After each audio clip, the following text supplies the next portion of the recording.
Olá, meu nome é Bianca Pisato Carvalho, sou advogada e trabalho com o método das constelações familiares no meu exercício profissional como advogada. Faz alguns anos que eu venho utilizando esse método no meu escritório, no atendimento com os clientes e alguns recursos e algumas ferramentas das constelações e também de outros conhecimentos eu venho utilizando na minha postura como profissional. E hoje eu quero falar sobre julgamentos. O que eu percebo nos meus clientes, o que eu percebo nos processos, é que os conflitos tratam de julgamentos. Os conflitos tratam de razões. São duas razões, as razões de uma parte e as razões da outra parte. Isso é simples. Todo mundo que trabalha com processo sabe que é disso que se trata.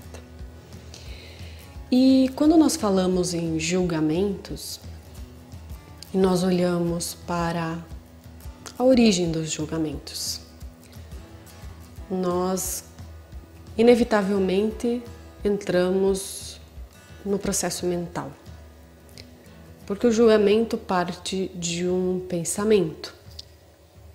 O julgamento ele é verbalmente expresso, mas ele está num pensamento. Ele está diretamente ligado à pessoa que faz o julgamento. Então, a construção de uma razão, a construção de um julgamento tem a ver com a própria pessoa. E o que é estranho é que é comum os clientes de um advogado chegarem e falarem para o advogado mais da outra parte do que si mesmo. E normalmente acusam a outra parte de fazer coisas, falar coisas, deixar de fazer coisas. E fala muito do comportamento da outra parte, que a outra parte seria um perpetrador e o nosso cliente uma vítima. Mas se o julgamento e se essas opiniões partem de um pensamento, como é possível para a pessoa que está fazendo esse processo mental construir uma ideia do que é isso se ela não tiver essa informação dentro dela? Então, o que eu quero dizer com isso?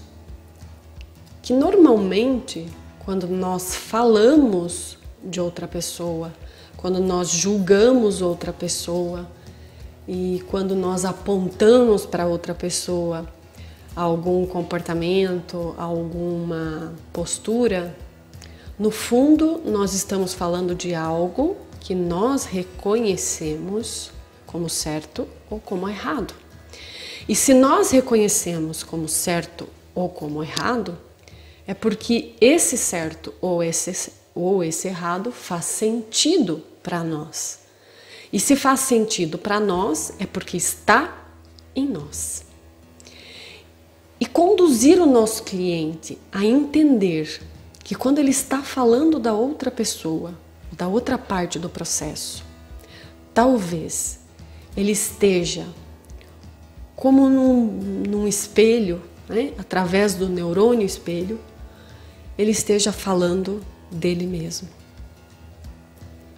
Que ele está em ressonância com a outra parte e que o que ele vê na outra parte existe nele. E hoje eu estive envolvida em uma audiência de instrução e julgamento para oitiva de testemunhas. Mas a questão não é os depoimentos testemunhais. Aqui o que se trata é do meu cliente. O discurso dele trazia a informação de que a outra parte não olhava para ele, não ouvia, não o considerava e não permitia que ele pertencesse a um sistema familiar. E esse processo ele já vem caminhando há muitos anos. É um conflito que envolve questões pessoais difíceis e que já ultrapassa uma geração. Nós já estamos falando de 2 gerações, 3 gerações. Mas o ponto é que hoje, quando eu conversava com o meu cliente sobre a audiência e tentando entrar em contato, em sintonia com toda a sua história familiar, porque isso é uma das formas de atuar sistemicamente, é nos conectarmos sempre antes de uma audiência, quando vamos nos manifestar no processo, nós entrarmos em contato com a história do cliente, com a sua verdade, porque no fundo nós atendemos muitos clientes, nós atendemos muitas pessoas e falamos de muitas histórias. E quando nós vamos para uma audiência, é interessante a gente se conectar mais profundamente. Então, eu novamente entrei em contato com a história do meu cliente. E ele me trouxe uma informação. E uma informação que me convenceu ainda mais de que o que eu vejo no outro há em mim.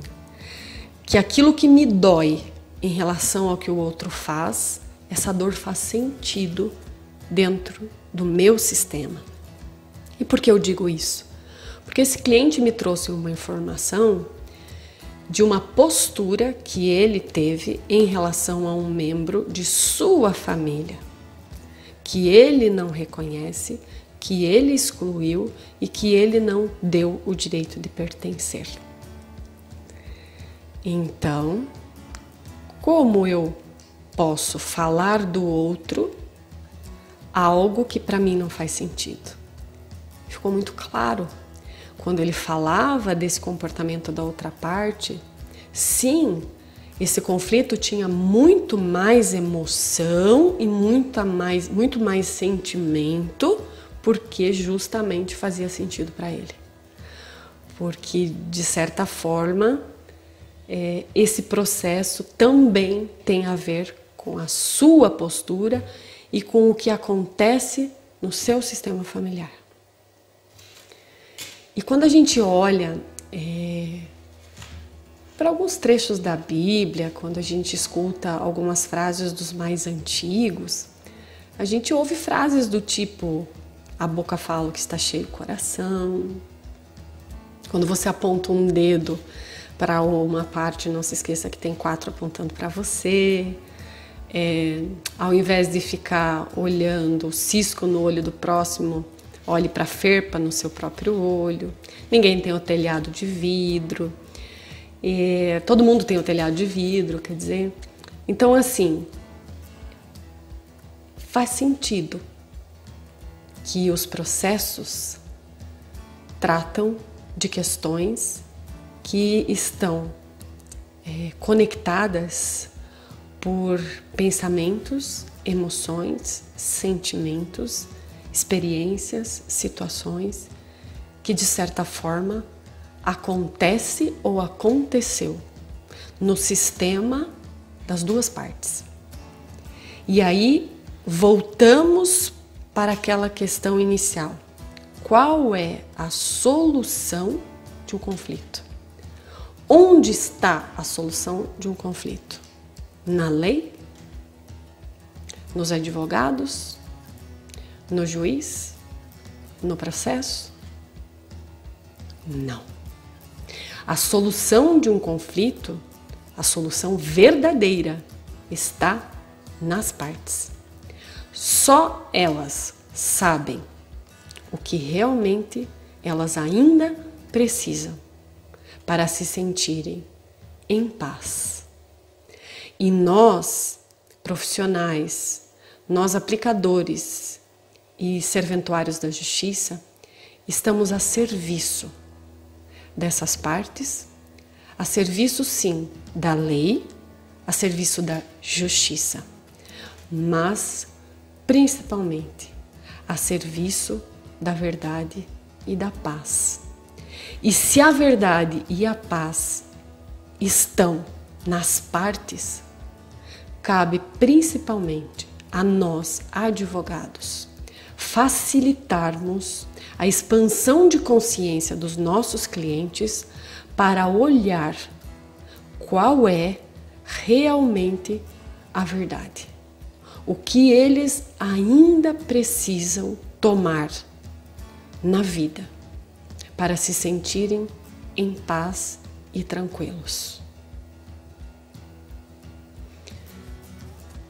Hoje, quando um cliente chega para mim, cheio de verdades, querendo falar mais da outra parte do que de si mesmo, falar mais do não direito do outro do que do seu próprio direito, uma das primeiras posturas que eu tomo é fazer perguntas sobre o meu cliente, sobre o que ele sente, sobre o que ele quer. Só depois é que eu realmente entro no mérito do conflito e trago as outras partes envolvidas nesse conflito. Mas inicialmente tento trazer a presença do meu cliente. Porque no fundo, quando ele fala da outra parte, ele está falando dele. Mas existe aqui uma cotransferência, existe aqui uma roupagem que, se nós não conseguirmos explorar profundamente, talvez a gente não consiga entender exatamente o que o nosso cliente quer. E é isso que eu queria falar para vocês hoje. Façam com que os seus clientes falem mais de si, mais do seu direito, do que da outra parte. O que ele quer? O que ele ainda precisa? E como você, advogado, pode facilitar com que ele chegue nesse objetivo? Porque esse é o nosso papel: administrar a justiça e facilitar a solução para os nossos clientes. Nós não temos a solução. Quem tem a solução são eles. Um abraço e obrigada por vocês estarem comigo, compartilhando comigo esse movimento de uma advocacia mais leve, mais simples e verdadeiramente a serviço do bem maior. Até o próximo vídeo.